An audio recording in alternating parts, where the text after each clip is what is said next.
नमस्कार दोस्तों, मैं हूं रेलवे पॉइंट्समैन अंकुश। दोस्तों, रेलवे में एक और जबरदस्त अप्रेंटिस रिक्रूटमेंट आ चुकी है और ये रिक्रूटमेंट आईसीएफ चेन्नई की तरफ से आई है। और सबसे बड़ी बात कि इसमें जिसके पास आईटीआई है वो तो अप्लाई कर ही सकते हैं, साथ ही जिनके पास आईटीआई नहीं है वो भी अप्लाई कर सकते हैं। मतलब कि चाहे आप फ्रेशर हो या फिर टेक्निकल बैकग्राउंड से हो, दोनों के लिए मौके मिल रहे हैं। और ये अप्रेंटिस की ट्रेनिंग करने के साथ साथ आपको मंथली पेमेंट यानी कि स्टिपेंड भी मिलेगा, लगभग 6 से 7 हजार रुपए महीने। तो अगर आप भी रेलवे में जॉब करने का सपना देख रहे हैं और रेलवे की एक्ट अप्रेंटिस के थ्रू रेलवे में जाने का एक अच्छा मौका चाहते हैं तो आपको भी एक्ट अप्रेंटिसशिप करनी चाहिए। दोस्तों, मैं आप सभी को बता दूं कि ये जो एक्ट अप्रेंटिस की रिक्रूटमेंट होती है ये लगभग हर साल हर एक जोन से आती है। जैसे कि रेलवे की भर्ती हर जोन से अलग अलग आती है, उसी प्रकार ये एक्ट अप्रेंटिस की रिक्रूटमेंट भी आती है। और चाहे किसी भी जोन से रिक्रूटमेंट आए, अगर आप किसी भी भारत के स्टेट से बिलोंग करते हो तो भी आप हर एक जोन से फॉर्म अप्लाई कर सकते हो। लेकिन मेरे हिसाब से आपको सिर्फ उसी जोन से अप्लाई करना चाहिए जिस जोन से आप बिलोंग करते हो। ऐसा मैं क्यों कह रहा हूँ ये वीडियो के लास्ट में बताऊंगा। चलिए अभी हम ए टू जेड सभी जानकारी आपको बताते हैं कि ये एक्ट अप्रेंटिसशिप क्या होती है और एक्ट अप्रेंटिसशिप कैसे करते हैं, इसकी एलिजिबिलिटी क्या होती है, इसके फॉर्म कब कब डाले जाते हैं, इसकी जो क्वालिफिकेशन है ये क्या होती है, डॉक्यूमेंट इसमें क्या क्या लगते हैं, और जो मैं मंथली पेमेंट की बात कर रहा हूँ ये कैसे और किस किस को मिलती है, और एक्ट अप्रेंटिस की जो ट्रेनिंग की ड्यूरेशन है वो कितने साल की होती है। ए टू जेड सभी जानकारी इसमें हम बताने वाले हैं। तो सबसे पहले मैं आपको बता दूं कि एक्ट अप्रेंटिसशिप वालों को ये फायदा होता है, जो भी रेलवे की वैकेंसी आती है उसमें 20% का कोटा सिर्फ एक्ट अप्रेंटिसशिप वाले छात्र के लिए होता है। जैसा कि अभी ग्रुप डी में 32,000 पोस्टों पे वैकेंसी आई थी तो उसमें से 20% कोटा एक्ट अप्रेंटिसशिप वालों को हुआ था। मतलब कि जो 6,400 पोस्टें थी वो एक्ट अप्रेंटिसशिप वालों के लिए रिजर्व रखी गई थी। इसी प्रकार जितनी भी रेलवे की वैकेंसी आती हैं उसमें 20% का कोटा एक्ट अप्रेंटिसशिप वालों के लिए मिलता है। तो अगर आप भी एक्ट अप्रेंटिस करके रेलवे में जाने का मौका चाहते हैं तो आपको भी अप्रेंटिसशिप करनी चाहिए। चलिए एक एक करके स्टेप बाय स्टेप हर एक चीज के बारे में आपको बताते हैं। सबसे पहले बात करते हैं जो आईसीएफ चेन्नई अप्रेंटिस रिक्रूटमेंट आई है, इसके जो फॉर्म है वो 12 जुलाई से डलने स्टार्ट हो जाएंगे और इसकी जो लास्ट डेट है वो 11 अगस्त रखी गई है। तो अगर आप इसमें फॉर्म डालना चाहते हैं तो आप 11 अगस्त से पहले इसमें अप्लाई कर दें और जो डॉक्यूमेंट है मैं बताऊंगा आगे वो बनवाने के बाद ही आप फॉर्म अप्लाई करें।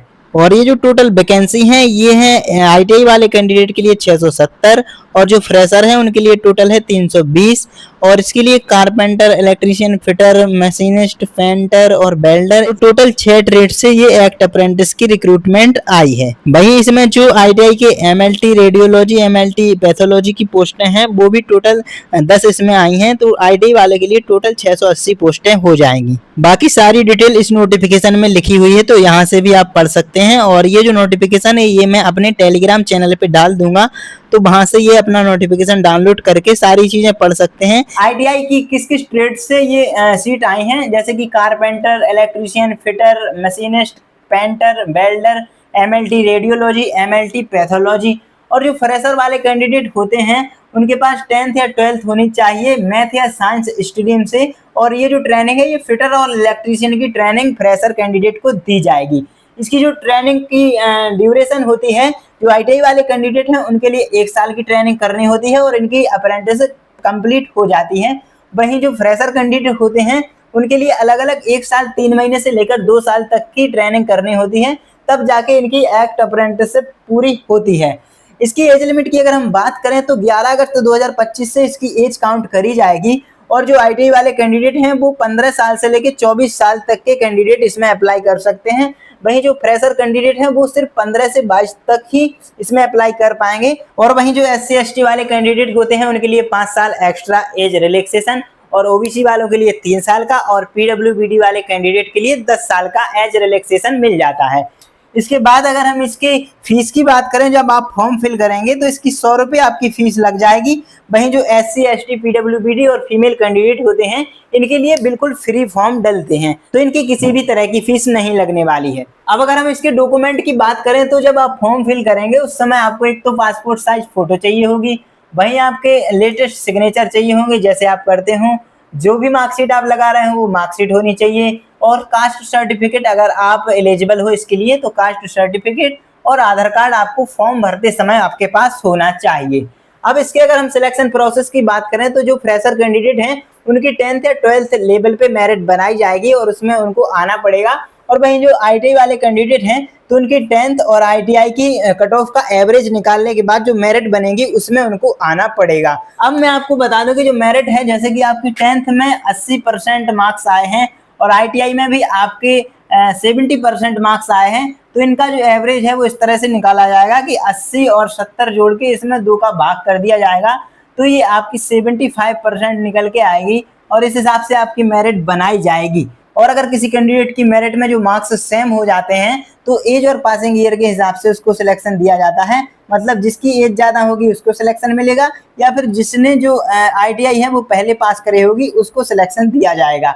अगर हम डीबी की बात करें, जब इसका सिलेक्शन होने से पहले डॉक्यूमेंट वेरिफिकेशन होता है तो इसमें आपका एक तो मेडिकल सर्टिफिकेट लगाया जाता है जो आप किसी भी गवर्नमेंट हॉस्पिटल से बनवा सकते हैं।